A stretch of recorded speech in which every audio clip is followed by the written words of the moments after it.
Shalom, berjumpa lagi dengan saya Pendeta Muda Stephen Situmorang di channel ini, SA Situmorang. Terima kasih banyak para penonton yang sudah setia untuk menonton dalam tayangan yang saya buat ini.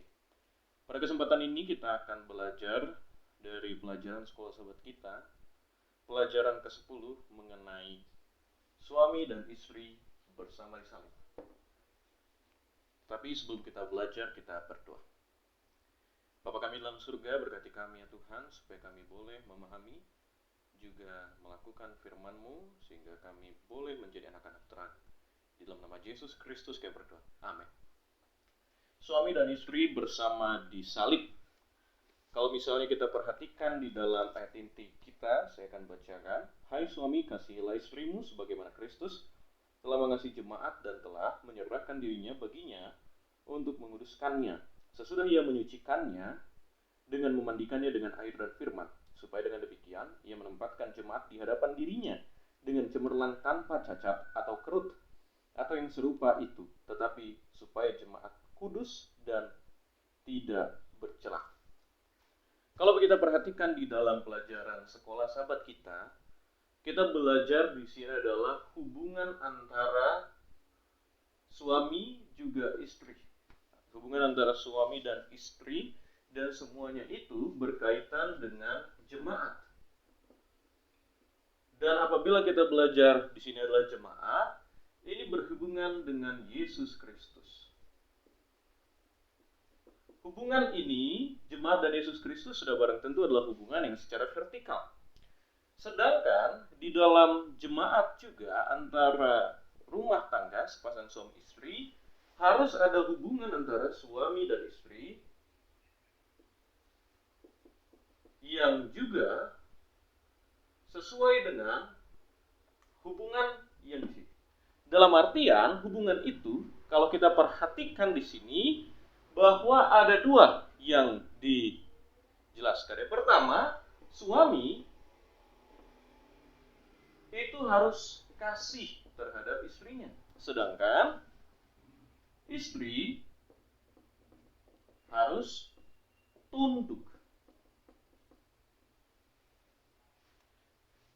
Kalau kita lihat di dalam hubungan kasih dan tunduk ini, bukan berarti bahwa tunduk ini dengan bebasnya sang suami melakukan apapun untuk istrinya. Tetapi tunduk di sini adalah sang istri harus hormat dalam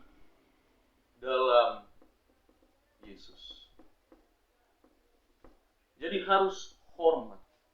Inilah maksud daripada kata tunduk ini, yang berarti Yesus harus lebih dihormati dibandingkan suami itu sendiri.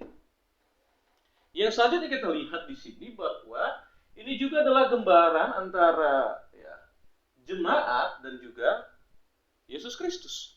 Bagaimana kita lihat bahwa Yesus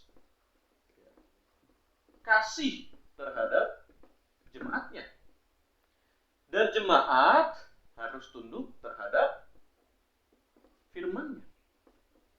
Jadi inilah yang kita lihat di sini bahwa berkaitan erat antara hubungan antara pasangan dengan hubungan Yesus dengan jemaatnya. Kemudian kita lihat juga, kita perhatikan di sini bahwa di dalam pernikahan antara mempelai laki-laki dan mempelai perempuan, ada hal-hal yang harus dimiliki oleh mempelai laki-laki sebelum menikahi sang mempelai perempuan. Pelajaran sekolah sahabat kita catatkan di situ harus ada kasih. Kalau misalnya tidak ada kasih, tidak akan ada hubungan antara suami dan istrinya. Harus ada kasih. Gambaran ini juga adalah daripada Yesus Kristus. Dia mengasihi jemaatnya. Yesus mengasihi jemaat satu persatu. Selanjutnya, ada mahar di situ. Kalau dalam dalam berbagai macam adat di Indonesia sudah barang tentu ada mahar. Walaupun namanya mungkin agak berbeda. Ada mahar. Mahar yang Yesus berikan adalah ya dirinya sendiri. Mati. Dan selanjutnya, di dalam pernikahan pun harus ada wali. Wali digambarkan di sini juga adalah Yesus juga. Walinya Yesus, Yesus yang menyerahkan. Dengan kata lain ini semua berfokus kepada Yesus Kristus. Dan yang selanjutnya ada, kalau di adat istiadat Yahudi, ada di situ yaitu basuh. Adalah yang dilakukan untuk membersihkan. Sang mempelai wanita harus dibasuh. Ya, sama gambarannya adalah seperti pada saat kita menerima Yesus harus ada namanya baptisan. Inilah gambaran-gambaran yang kita lihat di dalam pekerjaan Yesus sebagai seorang mempelai laki-laki.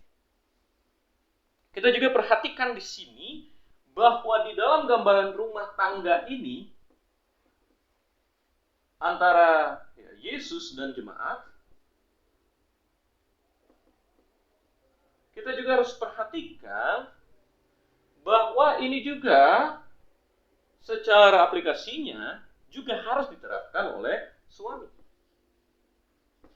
Paulus tuliskan di situ bahwa sang laki-laki harus menganggap bahwa istrinya adalah tubuh. Kalau kita perhatikan dalam pelajaran sekolah sahabat kita dijelaskan di situ bahwa dalam adat istiadat dan kebiasaan orang Yunani, istrinya dianggap adalah bebas miliknya. Bahkan dipukuli pun bebas. Tapi tidak seperti itu yang ingin ditekankan oleh Paulus, bahwa adalah tubuh. Rumah tangga adalah tubuh. Tidak mungkin kita menyakiti tubuh kita sendiri.